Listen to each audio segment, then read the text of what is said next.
an enemy of the people. Hi ladies and gentlemen, welcome in my class online media, focusing in reading literary books such as novels, plays, poems, and short stories. Today I'm going to narrate the play called An Enemy of the People, written by Henrik Ibsen from Norway in 1882. The one who gave you this story is called Teacher Kaligo Dotto Njige from Sukmaland, Shinyanga Nindo, the Abusal Majeji, Doniko Zadio. This novel teaching in advanced level English language 2. Dear students, Form 5 and Form 6 teachers, university students, college students, tutorials, lecturers, listeners, listen carefully. Mpenzi msikilizaji wa darasa online, karibu tena katika uchambuzi wa tamthilia pendwa inayofundishwa kidato cha 5 na cha 6. Hii play imeandikwa na Henrik Ibsen kutoka nchini Norway. Aliandika mwaka 1882. Mpenzi msikilizaji, nikwambie tu ukweli, dhamira kuu ya hii play ni utawala mbovu au kutowajibika kwa viongozi kutatua matatizo yanayoibuka kwenye jamii. Henrik Ibsen kaandika hii play akionyesha kwamba yule anayekuwa anaitwa an enemy of the people kumbe sio yeye, ambaye ni Dr. Stockman. Huyu jamaa ni familia moja, yaani mtu na mdogo wake. Peter Stockman ni meya wa jiji. Dr. Stockman ni mdogo wake na Peter Stockman. Mpenzi msikilizaji, hebu jiulize ya kwamba Dr. Stockman ameweza kugundua kuvuja kwa mabomba yanayobeba maji machafu na kutapakaa mitaani, lakini kaka yake Peter Stockman ambaye ni meya, ni kiongozi wa mkoa, hataki kutatua tatizo la kuvuja kwa mifereji ya mabafu inayobeba maji machafu.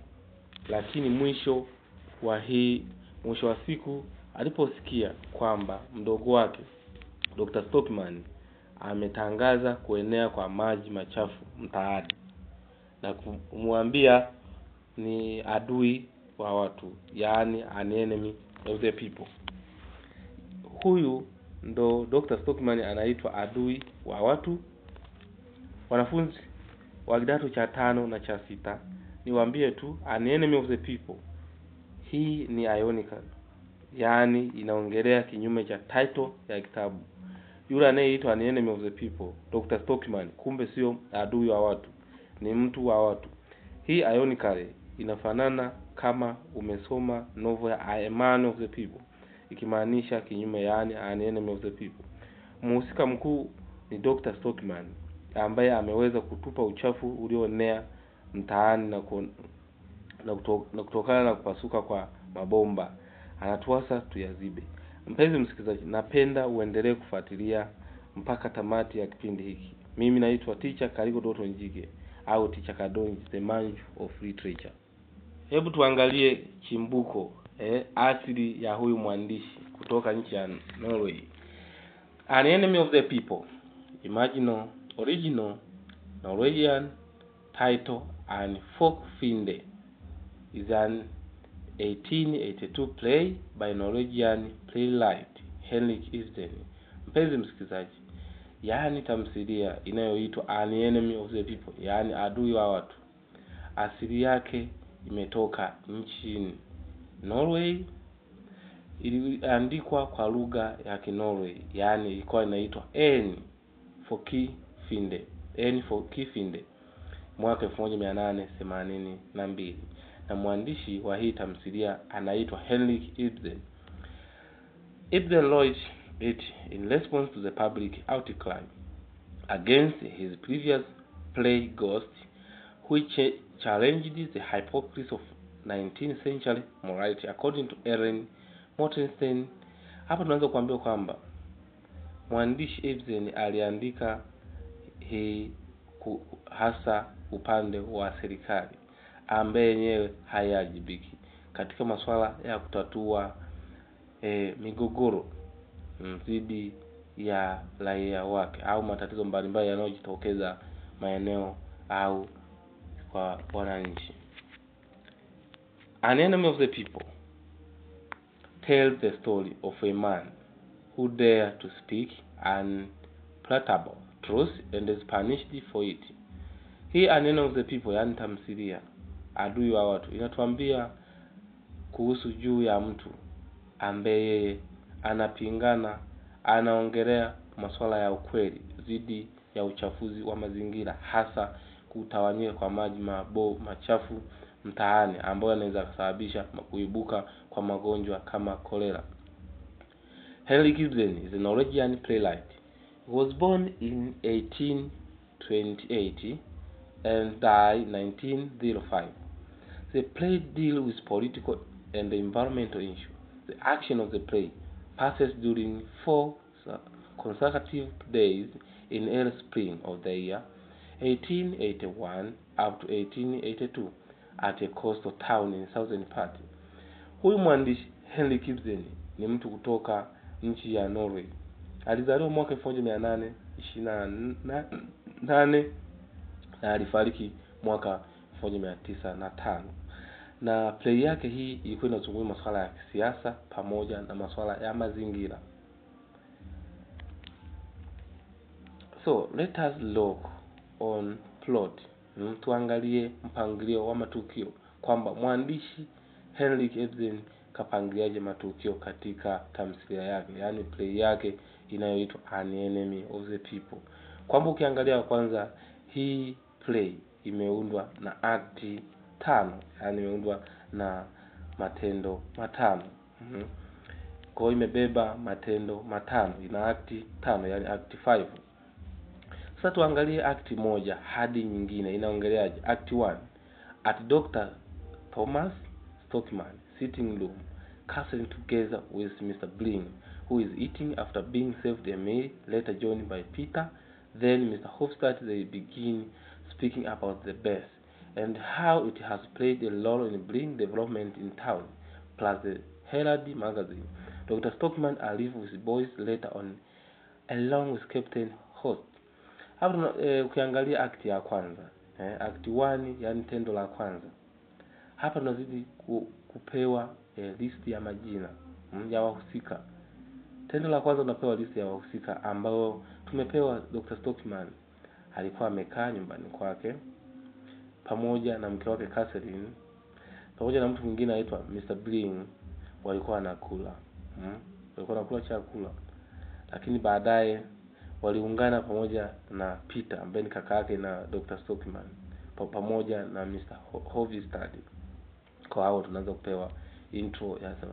Peter and Dr. Stockman begin talking.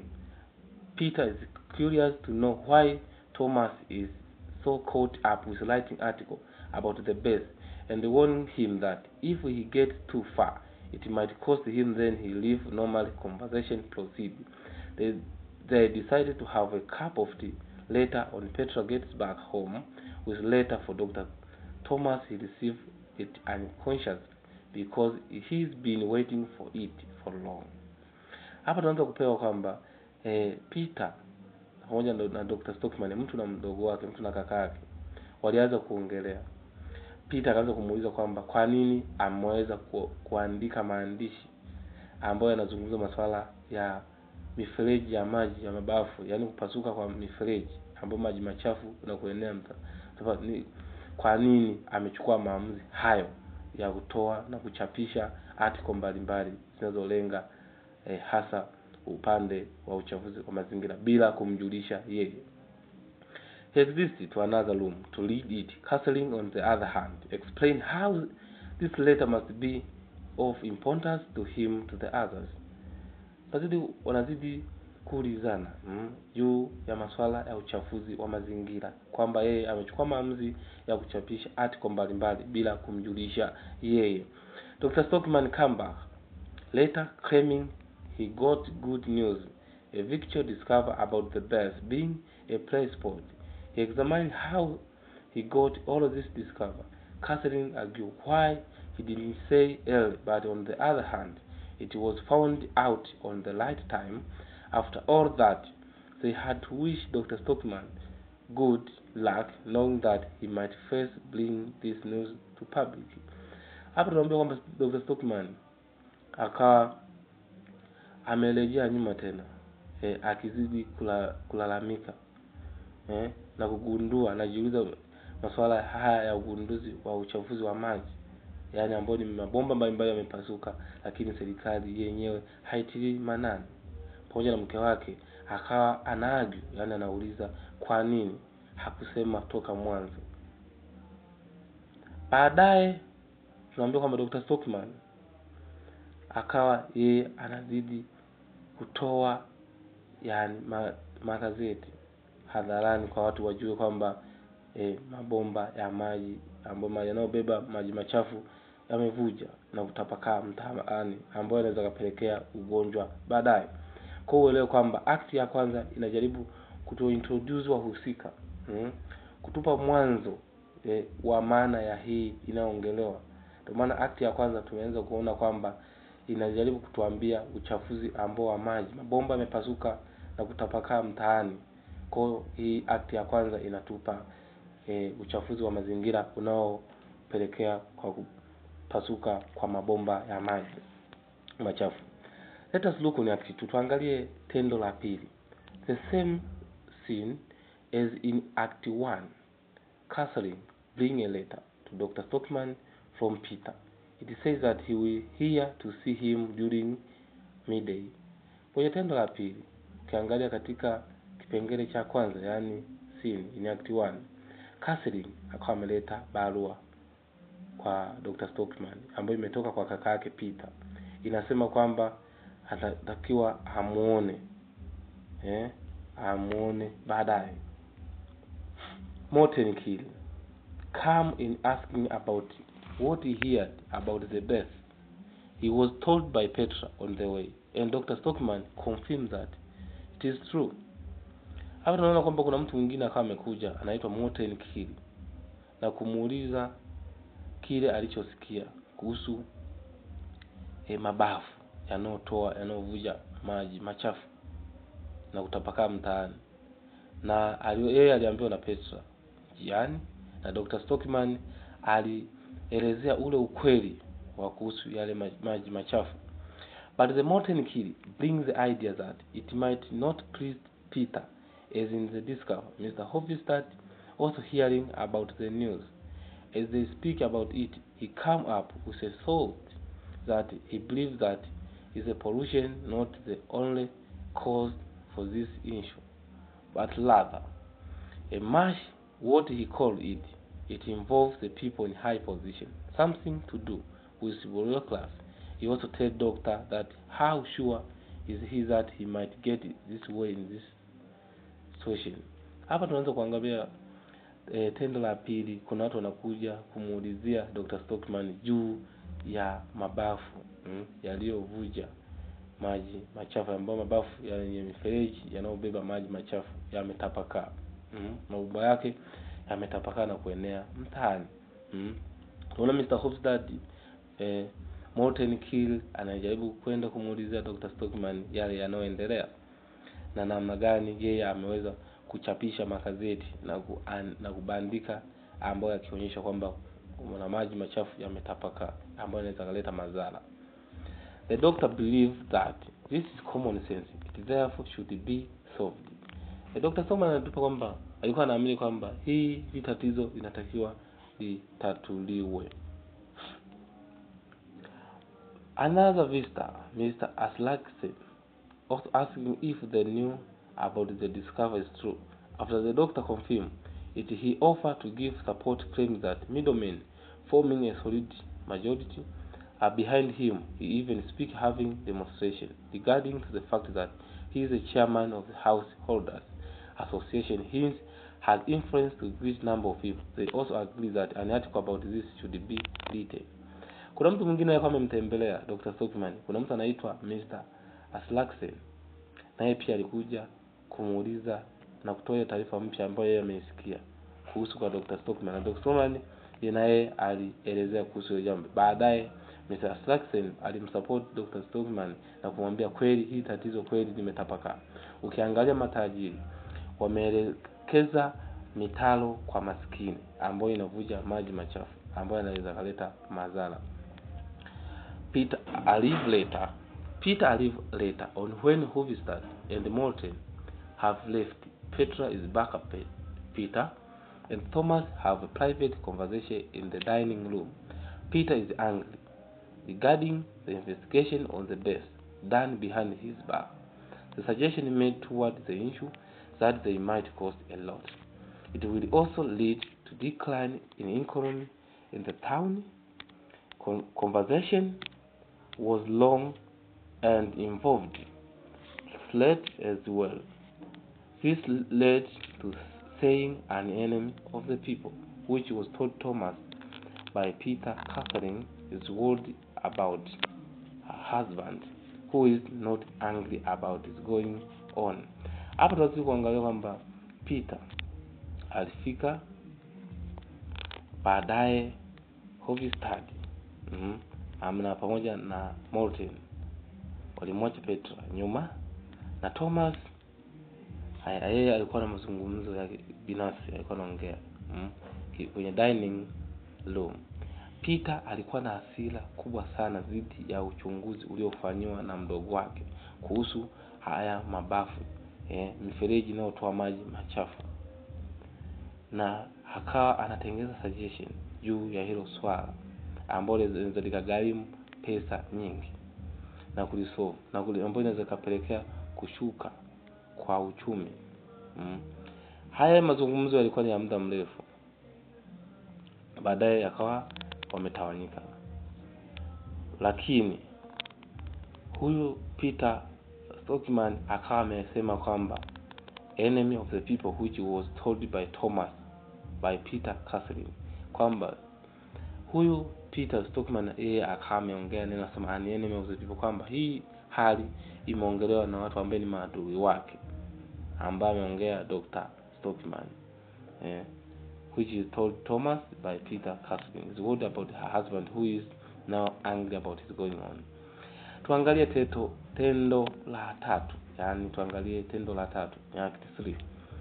As the editors of into the Herald of Mr. Bling and Mr. Hofstad were having a chat on the possibility of anything happening towards the recent issue on the death regarding to the major. Hapa tu tendo la tatu tupo ndani ya maofisi ya maeditor, ambaye kuna Herald, ofisi ya Herald ambaye ni editor, huyo ni Herald pamoja na Mr. Bling na pamoja na Mr. Hofstad. Walikuwa na chat wakionyesha mambo gani yaliyotokea dhidi ya uvujaji wa mifereji, yani mabafu yanayotoa maji takataka chafu. Later on, Dr. Thomas enters, angry, still emphasized on printing of the article, which should be supervised by Alexen.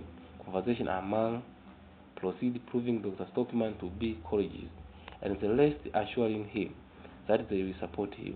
Hapa tunaona kwamba hama editor ambao kina Alexen walizidi wa muunge Dr. Stockman zidi ya kutoa hii taarifa, ndio maana akawa mwahidi atazidi kuyachapisha, maana Dr. Stockman ndiye mtu jasiri.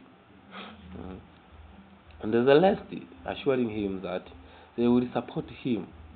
Dr. Stockman leaves later on a chat. There is a matter proceed whether Mr. Hofstad and Mr. Alexen seem to be worried that if things go too far, they might be worried that if things go too far, they might to be problems. The rest claims that he is scared. Petra came in later on wanting to return a storybook was given to her translate. It she said she cannot. Mr. Hofstad does not know the content of whatever is in it simply because he cannot read English. Petra argues that whatever is in there cannot be kept in the Herald simply because it carried along things that don't really happen in reality. Mr. Hofstad now puts the blame on Bling, that he was the one who brought the idea. The conversation became bitter when they end talking about Petra's father, and they discover plus Mr. Hofstad saying that Thomas cannot do it without him. Petra leaves. By surprise, the mayor comes to the Herald office. Yaani ukiangalia kwenye ile tendo la tatu na ambayo inazidi kuleta utata kidogo, hasa kwa hawa maeditor wanaochapisha magazeti mbalimbali dhidi ya uchafuzi, ambao wengine wanajaribu kumsupport, lakini wengine wanaonekana ni kuacha kwa sababu wanaogopa kwamba hili jambo haliwezi likafanywa haraka bila kufata utaratibu unaotakiwa. Without wanting to be seen, he uses the back door.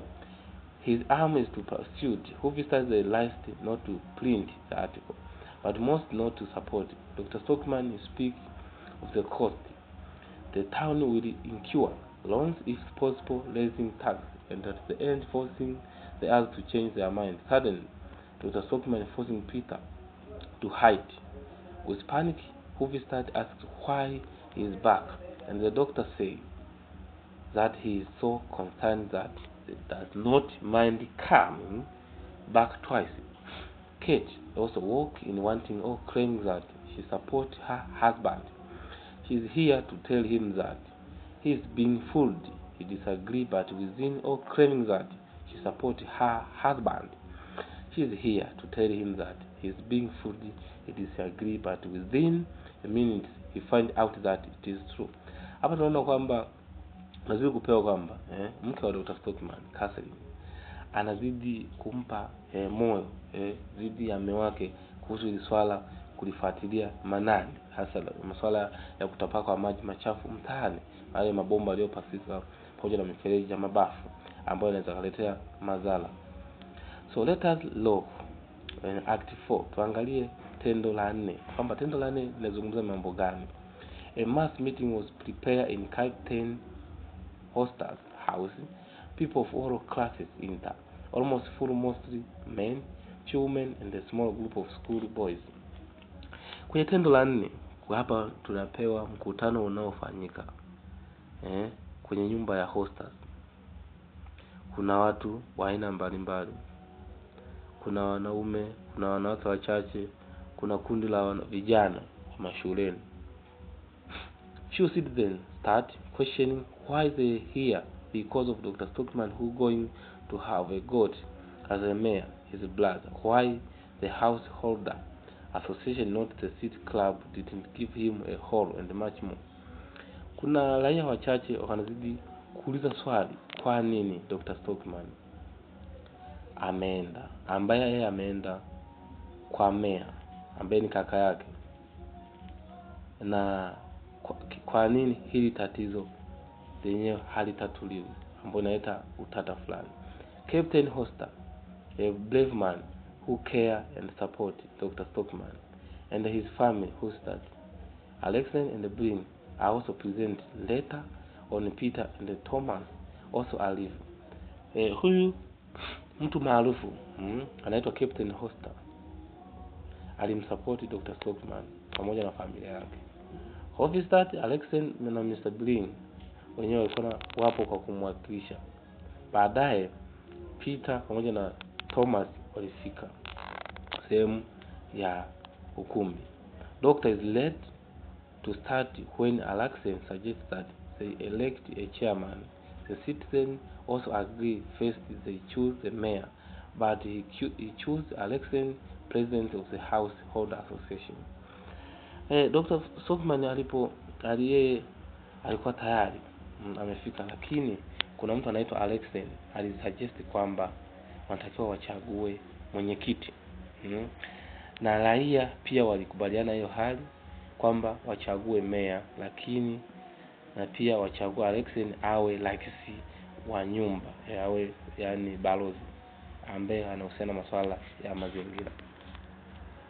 Peter is Anna as a mayor to address them. Dr. Stockman begins thereby. His speech is faced with objection at large, and this is due to his discovery, but rather not the best, as what he claims he speaks of his love for his native town, that he has done and much more. Tukiangalia kwamba huyu Peter ambaye ni mayor wa jiji ajaribu kuongelea kuhusu hilo swala, lakini Dr. Stockman alianza kutoa speech yake iliyokuwa inakumba kwa kuhusu swala kubwa sana la uvujaji wa maji, na hii kwa sababu aliweza kugundua masuala ya uvujaji wa mabafu na mifereji inayotoa maji machafu, na alijaribu kuongelea masuala ya upendo kwa wananchi wake. Being told not to talk about the best, Dr. Stockman decided to speak of moral decay in the society, that the people are more polluted. Dr. Stockman alijaribu kuzungumzia, akadecide kuongelea masuala ya maadili. Dr. Stockman alianza kuongelea masuala uvunjaji wa maadili katika jijini kwake, akaachana na kuzungumzia masuala ya uchafuzi wa maji. Also he talked of how the majority is always wrong because it is full of fools, but rather the minority is always right. Mr. Hofstad declared that Doctor is a revolutionary. He is wandering from the subject, which he agreed because he wants to stand on the truth. It's why the people do not want to listen to him. Kuna mtu akawa amesimama anaitwa Mr. Hofstad, na yeye akawa anaongelea kumsupport Dr. Stockman. Yeye ni mwanamapinduzi. Yeye anataka mabadiliko, anakubaliana na suggestion alizozitoa, na yeye anataka kuongelea ukweli ulioongelewa na Dr. Stockman, lakini watu hamtaki kusikiliza ukweli mnaoambiwa. Inaonekana kwamba yeye ni adui kwa kaka yake.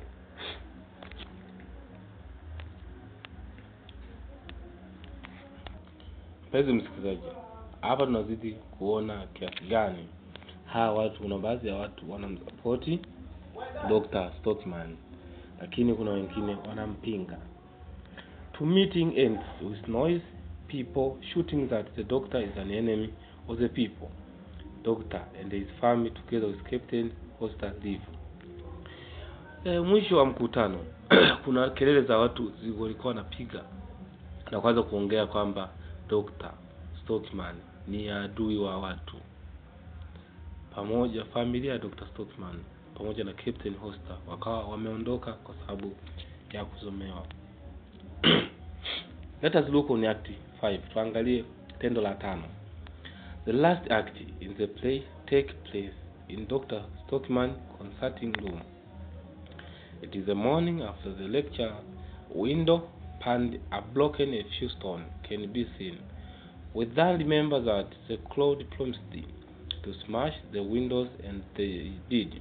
Dr. Stockman collected them so as to be reminder for Elif and Morten when they growing up.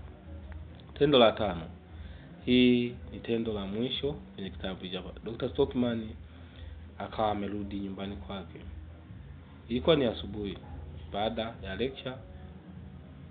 Ilikuwa inajaribu kukumbuka dhidi ya mambo. Dr. Stockman akawa anakusanya vitu mbalimbali na kuwakumbusha kina Elif pamoja na Morten kuhusu masuala yanayoendelea. A letter leave. It is a notice from the landlord that they have to move out. It is obvious that he is forced to authority to do because he was such a nice man. Petra gets back home because she has been dismissed from where she was teaching by Mrs. Baskin, who also received threat. 3 letters come to her since morning. Also in this act, it is also learned that Captain Costa has been dismissed from his work as captain of the ship only because late Dr. Stockman is the house of his boss, Mr. Vick. This also affects that Dr. Stockman was give him a lift as he was leave the polluted country. Tukiangalia tendo la 5, tumeona kuna barua mbalimbali zinakuja. Mtoto wa Dr. Stockman ambaye anaitwa Volta alifukuzwa shule kisa baba yake anapinga serikali, pamoja na Captain Hoster, na yeye alifukuzwa, alikuwa ni captain wa meli. Na yeye alifukuzwa kazi, pamoja na Dr. Stockman alipewa barua ya kuondoka kwenye hiyo sehemu inayoonekana kwamba ni nchi ya machafuko. Peter also comes hypocritical to sympathize with Dr. Stockman for that happening last night, and at the same time he gives the doctor a letter of dismissal that he will not be a doctor anymore. He was not be consulted, and afterward Peter advised him to write a letter of apologize meaning that they made a mistake, but the doctor remained firm. He simply told Catherine to scrub the floor to remove Peter dead. Hapa tunaona kwamba Peter naye akawa amepokea barua ambaye naye akawa amefukuzwa kazi. Huyo Peter, Dr. Stockman yeye alikuwa ni daktari. Kwa hiyo Dr. Stockman akawa amepata barua ambayo ya kufukuzwa kazi. Naye akawa amefukuzwa kwa sababu alikuwa daktari, akawa amefukuzwa kazi ya udaktari. Another sequence is that Dr. Stockman is made to experience is the fact that Morton Hill decided to buy more share of spa bath. He uses the man that he want to give Catherine. He did this to punish Dr. Stockman, who still stayed firm and called his father-in-law devil. Dr. Stockman proved that he had hypocrisy by chasing away Mr. Huvistad, and Alexander threatened to hit them with an umbrella. They became sympathetic. Also, his son came back suspended from school. The doctor he will teach them himself, and because the doctor is determined to stay firm, he declared himself as the strongest man in the world. The strongest man in the world is he who stands alone. Mwisho kabisa wa kitabu hapa, tendo la 5 anza kupewa ni tendo ambayo inaonyesha kwamba wale watu ambao walikuwa wanamsupport Dr. Stockman wakawa wanafukuzwa kazi. Tumeona Dr. Stockman yeye alikuwa daktari, amefukuzwa. Captain Hosters na yeye amefukuzwa kwa sababu alikuwa ni captain, pamoja na mtoto wake Petra, mtoto wa Dr. Stockman, naye akawa amefukuzwa kazi. Lakini mwisho kabisa akasema kwamba Dr. Stockman akawa anasema kwamba the strongest man in the world is who stands alone, kwamba mtu shupavu au mtu imara duniani anasimama peke yake. The strongest man in the world is he who stands alone. The strongest man in the world is he who stands alone, kwamba mtu shupavu duniani anasimama peke yake, yani ni kama jeshi la mtu mmoja. So let us look another characters. Tuangalie mhusika mmoja baada ya mwingine. Dr. Stockman. Dr. Stockman, father of Morton, Elif, Petra and husband of Catherine. Huyu Dr. Stockman ndio mhusika mkuu. Ana watoto wake anaitwa Morton, kuna Elif, Petra, pia mke wake anaitwa Catherine. He's a doctor, kwamba huyu ni daktari. A brother to Peter, kwamba huyo ni mdogo wake na Peter, yani kaka yake na Peter. Determined, kwamba yeye alikuwa anatambua mambo mbalimbali yanayoendelea dhidi ya serikali. He is confident, kwamba alikuwa anajiamini sana kupita kiasi, ndio maana alikuwa anasema kwamba the strongest man in the world is he who stands alone, kwamba alikuwa anajiamini sana. Patriotic, he is patriotic. Yeye alikuwa ni mzalendo, pia alikuwa na caring, alikuwa anajaribu kuisaidia jamii yake. Alikuwa ni mtu shupavu, yani brave, yani shupavu, anajulikana. Mhusika mwingine wa pili anaitwa Peter. Selfish. He is selfish, kwamba yeye alikuwa ni mbinafsi, anajimilikisha mali yeye peke yake, anajenga majumba mazuri, magari ya kutembelea yeye peke yake. Self-centered, kwamba yeye mwenyewe alikuwa anafanya mambo yake ya kipekee bila kushirikisha wengine. He is hypocrite, kwamba yeye huyu hapa alikuwa ni mnafiki, maana yeye alitoa mwanga kwa ajili ya kuwasaidia raia lake, lakini hawasaidii na kutatua migogoro inayoje. He is a jealous, kwamba alikuwa na wivu, ambaye mdogo wake ameweza kugundua tatizo linaloendelea. He is a greedy, ana tamaa madaraka. Mhusika mwingine wa 3 anaitwa Mr. Huvistad. He is a hypocrite, naye huyu ni mnafiki ambaye yuko upande wa Peter Stockman. Pia naye ni mtu ambaye ni msaliti, kwa upande mwingine wa pili. Mhusika mwingine wa 4 anaitwa Catherine. Dr. Stockman wife, huyu ni mke wa Dr. Stockman. She is a kind, kwamba alikuwa ni mnyenyekevu, mwelevu. She is a patriotic, ni mzalendo. She is a responsible, naye anawajibika sana dhidi ya watoto wake pamoja na mume wake. He is humble, yeye ni mtulivu. Mhusika mwingine wa 5 anaitwa Petra. She is a hard working, kwamba yeye huyu hapa alikuwa ni mchapakazi. Patriotic, alikuwa ni mzalendo Petra, na pia alikuwa na confident, alikuwa anajiamini sana, na pia alikuwa ni mchapakazi, anataka mabadiliko. Mhusika mwingine wa 6 anaitwa Mr. Aslaksen, chairman of householders association sub editor, kwamba huyu hapa alikuwa ni mwenyekiti.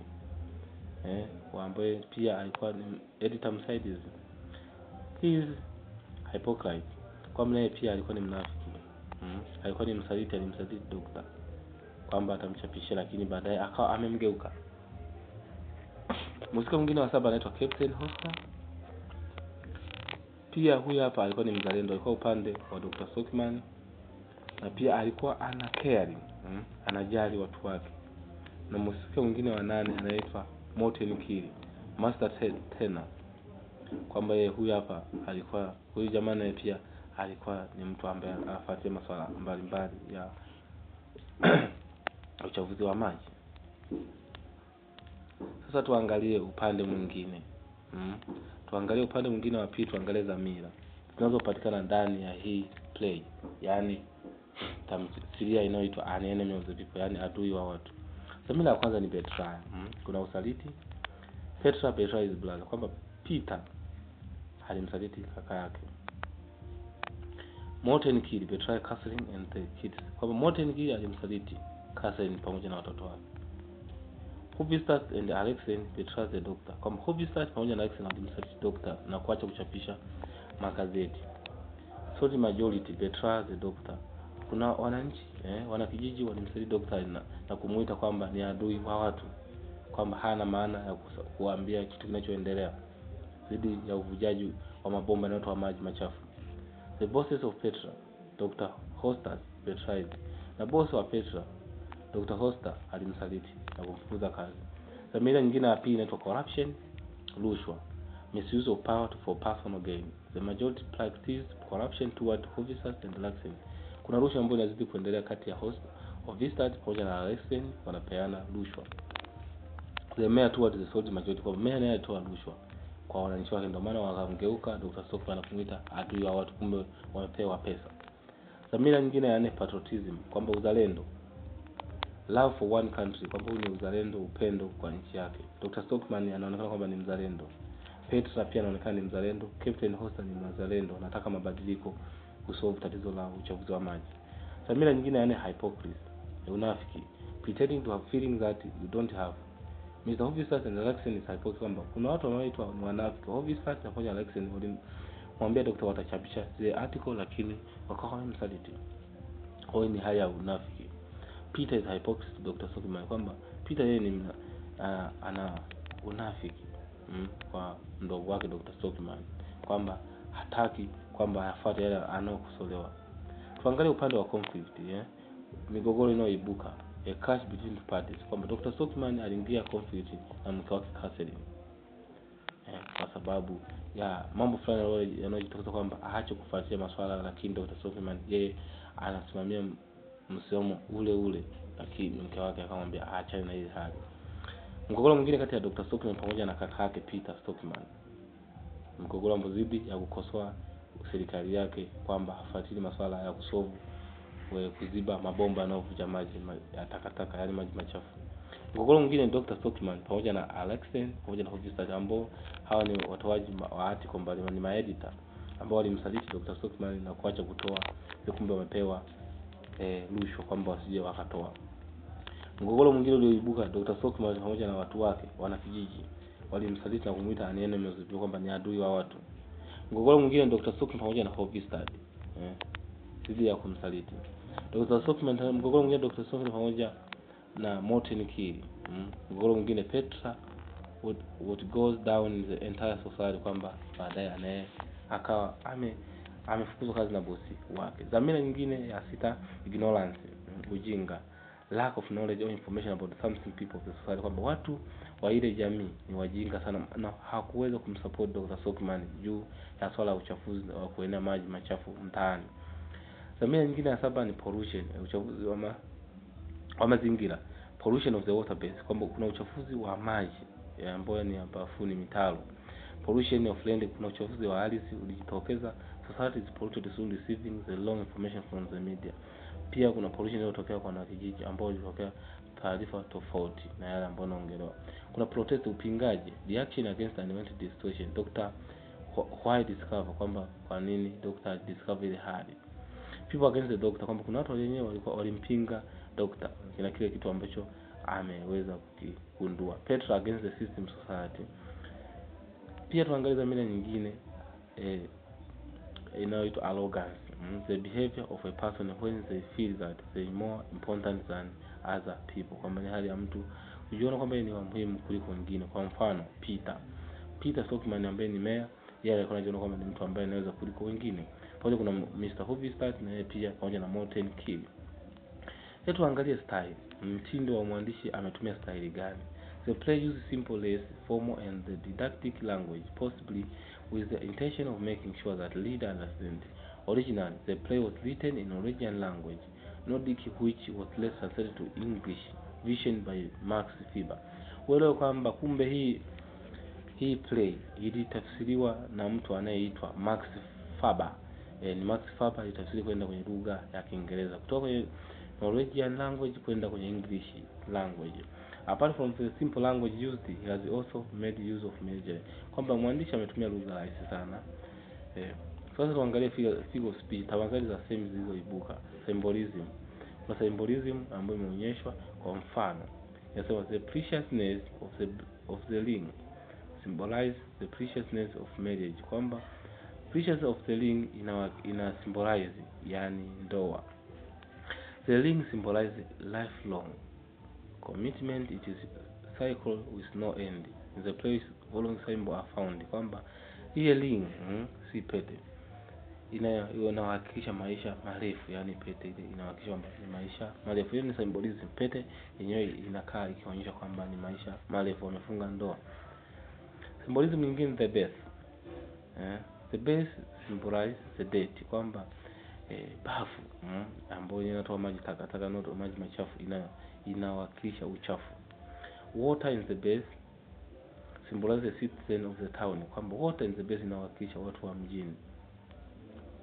Tunnel symbolize the greediness of the leader. Tunnel inawakilisha viongozi wenye tamaa ambao hawataki, kwa mfano tamaa ya rushwa pamoja na unafiki na usaliti.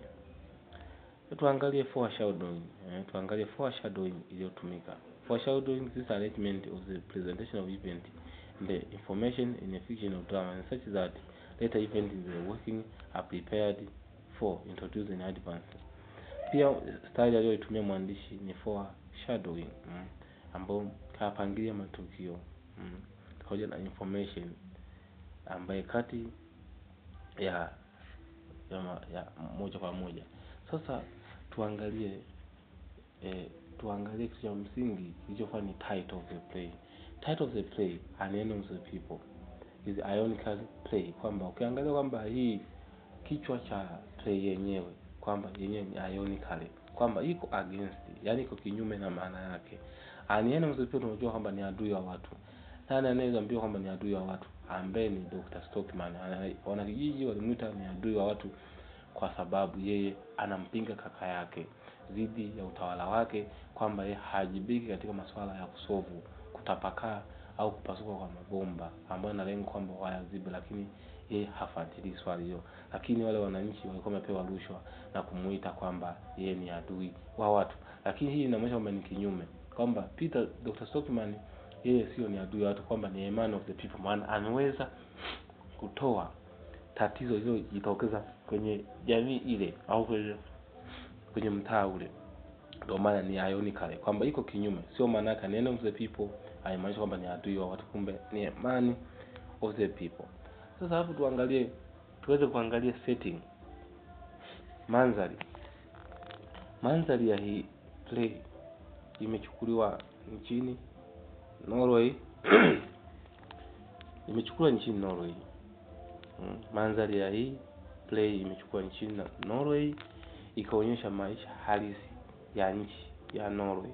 Kwa maana mwandishi Henrik Ibsen kaandika kuhusu swala la viongozi ambao hawajibiki kutatua matatizo katika jamii zao. Kwa maana kazidi kuipinga serikali dhidi ya uovu wanaofanya, hawajibiki katika hilo swala. Ndio maana nchini imechukuliwa nchini Norway, lakini inatumika nchini kwetu na reflect mazingira ya huku. Na pia tumeweza kuangalia figure of speech mbalimbali, symbolism tumeziona, pamoja pia hata simile zenyewe zinaonekana use of like na as.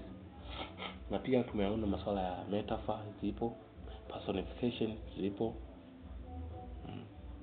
hyperbole zipo na pia sasa tuangalie upande mwingine, position of women in the society, kwamba nafasi ya mwanamke katika jamii kaonyeshwaje. Kwamba unaweza kutumia watu wafuatao, ambaye ni Petra Catherine, ambaye kwamba mwanamke ameonyeshwaje. Catherine portrayed as hard worker, kwamba ni mchapakazi ambaye anampa support mume wake kwamba apambane pamoja na watoto wake kina Petra, kwamba yenyewe kwanza ni courageous, ni wajasiri.